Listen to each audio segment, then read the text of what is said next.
প্রিয় বিনিয়োগকারী ভাই ও বন্ধুরা আমার, আসসালামু আলাইকুম। আজ সপ্তাহের প্রথম কার্যদিবস। 35.06 পয়েন্ট নেগেটিভ হয়ে মোট সূচক দাঁড়িয়েছে 5380.08 পয়েন্ট।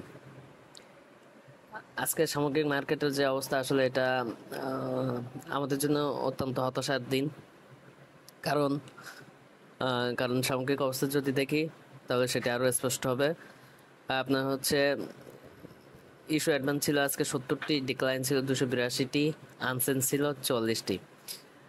যে সামগ্রিক মানে অত্যন্ত হতাশার দিন গেছে, সে এজন্যই বলেছি যে এখানে দেখুন ঊর্ধ্বগামী এবং নিম্নগামী ভিতরে পার্থক্য। 70টা ঊর্ধ্বগামী হয়েছে, তার বিপরীতে নিম্নগামী হয়েছে 282টি। অবিশ্বাস্য, অবিশ্বাস্য। এটি আমাদের জন্য অত্যন্ত হতাশার।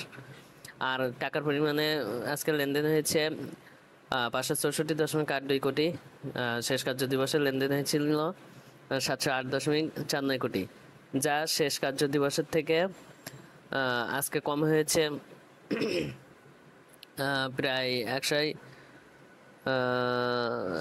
147 কোটির মতন, যা অত্যন্ত অত্যন্ত হতাশার। কারণ একদিনেই 35 পয়েন্ট নেগেটিভ হয়েছে, আবার একই সাথে লেনদেন কমেছে প্রায় 147 কোটির মতন। এটা অত্যন্ত হতাশাজনক। সপ্তাহে আর বাকি 2 কার্য দিবস আছে। মনে হয় না যে খুব বেশি মানে ইতিবাচক ফলাফল নিয়ে আসবে।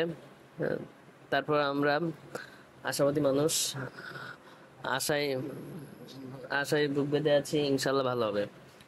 এখন সামগ্রিক পরিস্থিতি নিয়ে যদি সূচকের দিকে যাই, কারণ আজকে top sector gainer by value এগুলো আসলে কোনো কিছু বলার অবকাশ রাখে না। কারণ অ্যাডভান্স, ডিক্লাইন এগুলো দেখলে বোঝা যায় যে আজকে মানে কোনো কিছুই ছিল না, একবার সব নেতিবাচক হয়েছে।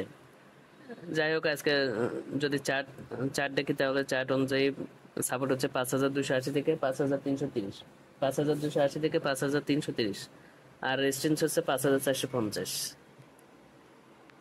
ধন্যবাদ, আসসালামু আলাইকুম।